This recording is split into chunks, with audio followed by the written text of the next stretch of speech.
so far, but I want to find out more about the people I'm interviewing right now before we talk about some of the needs of Tanzania. I'm going to start off with the governor of the Bank of Tanzania, Beno Ndulu, who we were talking to a short time ago. And Governor, I'm just wondering, what's at the top of your in tray? And what keeps you awake at night? Because there's an awful lot on your plate right here. There's an awful lot of dissatisfied people who mean Tanzania well, as I do. I was raised on Julius Nyerere and his legend by my father in Manchester, okay? Julius Nyerere, watch out for him. This is in the 70s and 80s. And I come here, and I get the sense that people feel things are not moving fast enough. And I'm just wondering what keeps you awake at night. What's in your in tray? Well, two things. One is simply making sure that our growth reduces poverty.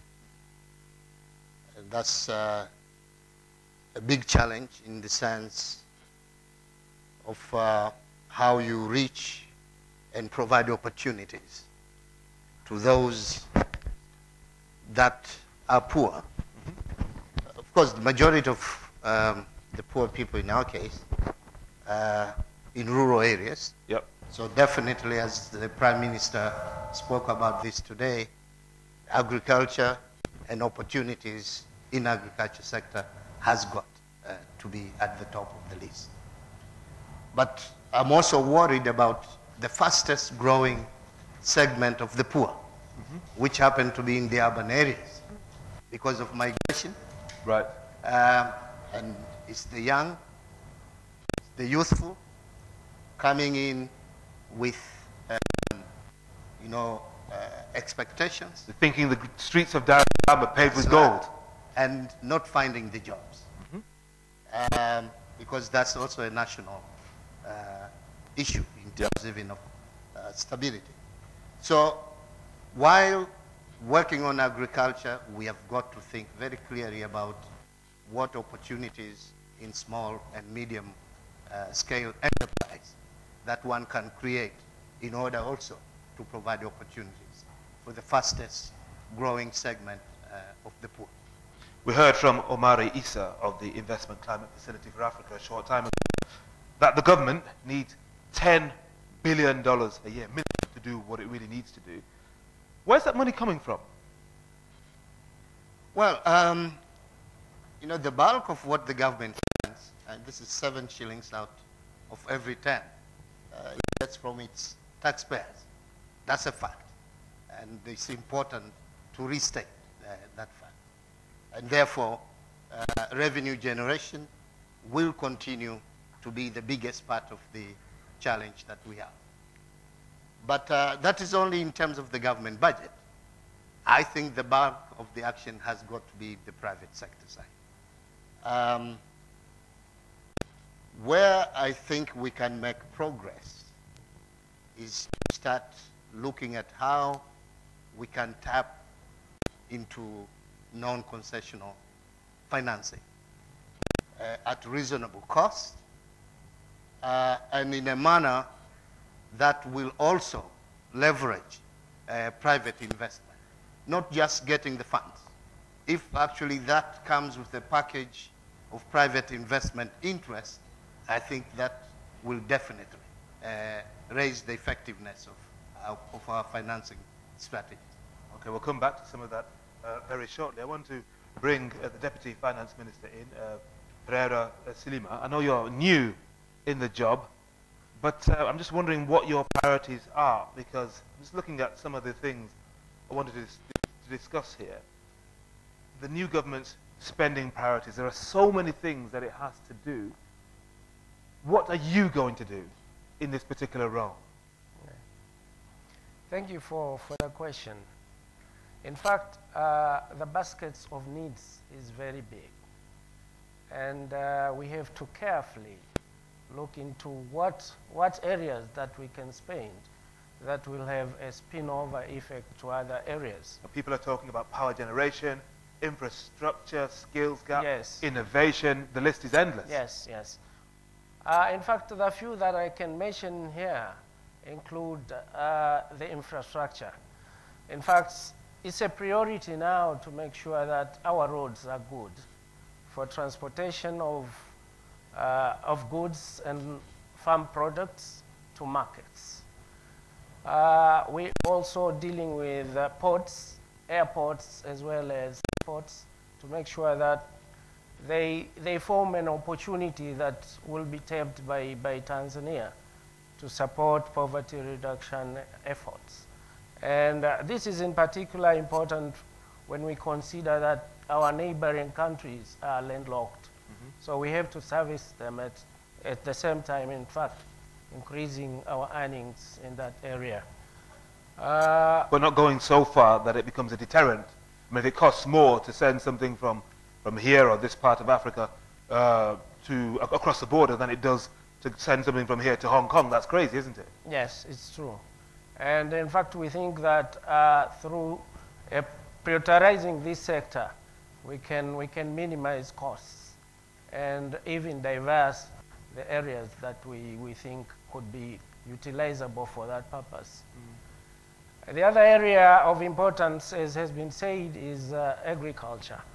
We have identified agriculture as a priority sector, and it is so that it supports more than 80% of our people. The big question is, because we heard about this morning, how are you going to stimulate all of this? Because people have been having discussions time and again, before you know it, another 5 years has gone by and things haven't changed. Yeah. In fact, what we're planning to do is to change and force enhance agriculture through inputs, but most so using water as an important input to increase productivity in every small land that we have for our smallholders. So irrigation will be an important input to enhance the productivity of agriculture. But secondly, is not only production, but what are the post-harvest activities? This is very important, including transportation itself, but also marketing and of course, value addition. I want to bring back Mr. Ndulu. Governor, I'm just thinking about this private sector that everyone's been talking about. We talk about it a lot in the UK as well, in the US and elsewhere, as though that's the panacea. But as a small businessman myself, I need finance. I need access to credit. Okay? And if it's not coming, I can't grow. And in the end, I might even go bust. I'm just wondering where local business people are going to get their money from. How robust is your banking system? How willing are the banks to lend to people here? Well, we have a fairly robust banking system. And all the indicators of soundness of the banking system show that the system is quite strong. Most of the lending the commercial banks do, of course, are defined by the kind of money that they also mobilize. A lot of it's short-term money. So one big challenge has always been finding long-term finance. Yeah. And there are about 3 efforts that are being made to do that now. One is the introduction of long-term finance, development finance institutions. We are working on 2 now. One is the Tanzania Investment Bank, giving it back life and capitalizing it so that it can provide longer-term finance. The other one is the Tanzania Agricultural Development Bank, again, which we hope will probably take off within the next 6 months, with the same aim. We have just begun also promoting mortgage finance. Actually, banks here have gotten together to put together a Tanzania mortgage refinancing company. And who is eligible for that kind of finance, and what kind of interest as well?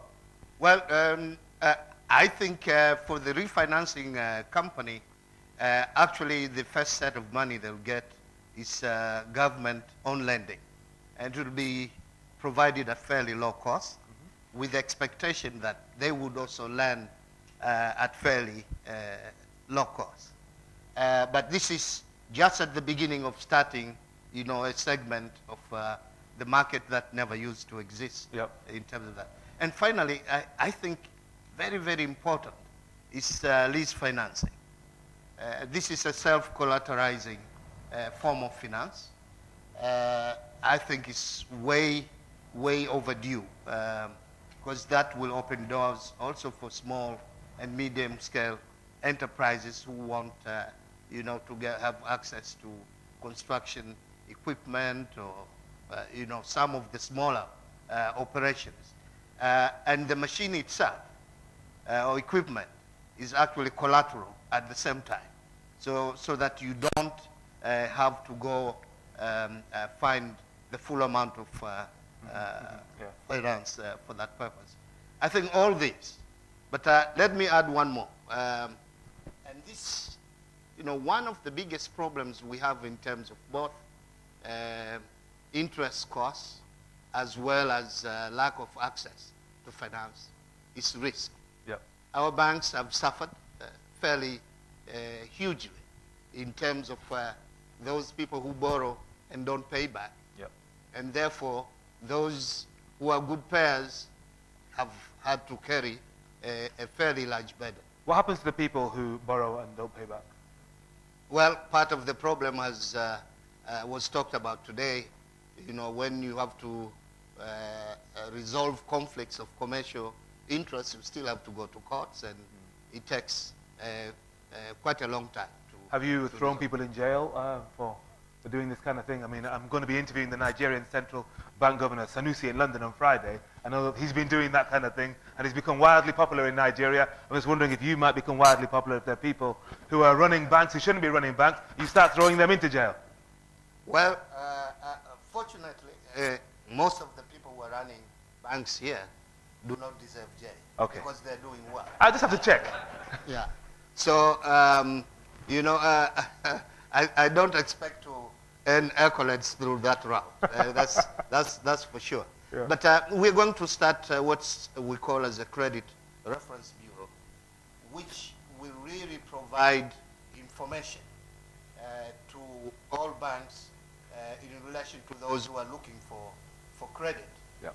whether they are good payers or they are not good payers. And I think that will ultimately be the moral collateral that one can use. That a good track record gives you access to finance. Governor, for the moment, thank you very much. I'm going to throw it open very shortly, and if you could keep your questions very brief indeed, because we haven't got long left. But Mr. Silima, I'm just thinking, I know you're new in the job, but the PPP, public-private partnership, has come up quite a lot this morning. When I hear those three initials, I go, ooh, ooh, because in the UK certainly, and in certain other parts of the world, they don't have a great track record. Often the government is left holding the baby, or has to take whether it's an infrastructure development, it might be an underground railway, it might be a crossrail as it's called, back into public ownership at a huge cost, or the deal that was struck, the long-term deal, could be 30 years to build a new school or a new hospital, is very, very, very unfavorable for the government, for the taxpayers. I'm just wondering why you're investing so much faith in it, because it seems that everyone's saying, wow, PPP, let's go for it in Tanzania. Yeah. Thank you. One thing is, for sure, we have shortage, and we have decisions that we have made that, as I said earlier, that infrastructure will be a priority in this set of years. And because we don't have enough resources, and the cost for lending money is high. Yeah. We think that the private partnership principle would help us a lot. And we are not reinventing the wheel. No. There is a lot of experience out there, and we are going to look for the best practice to make sure that we get resources and resolve our problems as a pair. And one thing for sure is this thing is new to Tanzania, but not in the world. And we'll get what kind of partners then are you looking for? You know, are you looking for partners within this country or mainly from outside? Yeah. In fact, we are looking for, if possible, locals to start with. But we are not stopping there. Yeah. Whoever will be willing, we'll have to study them and study the terms and make sure that we understand what it is all about and agree on terms if they are agreeable or doable, and work them out. Okay. Are there any people here who would like to get involved, work with government on a PPP? Yeah, I would like to go into a PPP arrangement with the government in energy production. Energy production, okay. Yes. But tell us more, please. No, this is interesting. What makes you think this is a good thing? Okay, I'm Tanzanian, I'm a farmer. I think that it is very important for us as Tanzanians to address our problems first before we go outside to look for solutions. And I think there are a lot of opportunities for Tanzanians to address the energy problems here, starting with ourselves.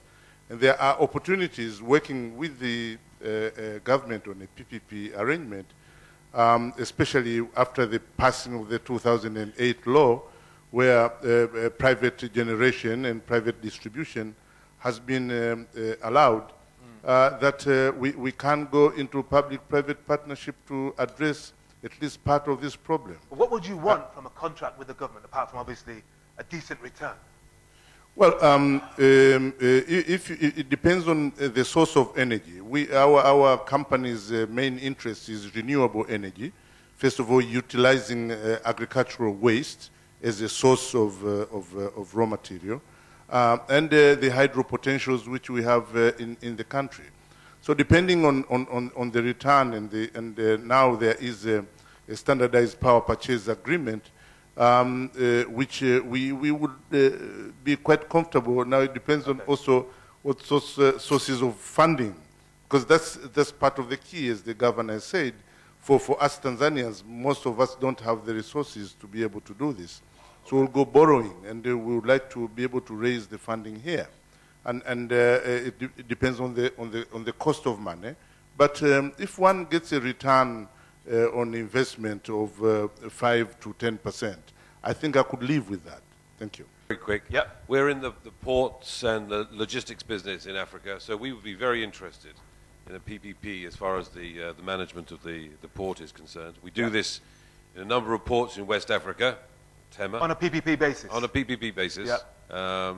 We have had a number of discussions with the government here in that regard. Okay, I'll be talking about this a bit more after lunch, but I consider this a critical path for Tanzania to go for to realize the potential that they have in this country. Thank you. Wonderful. Thank you very much indeed.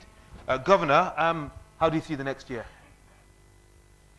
Well, pretty tough. Yeah. Credit rating coming soon? Credit rating on the way. Yeah. What do you think? B plus? Yeah. Well, hopefully we do B plus. Yeah. Not a B. But right. One thing for sure is that this year, in any case, we have started raising money, and there is, I think, so far the cost that we are raising the money at seems to be slightly better than even the cost that the Nigerians even paid. Really?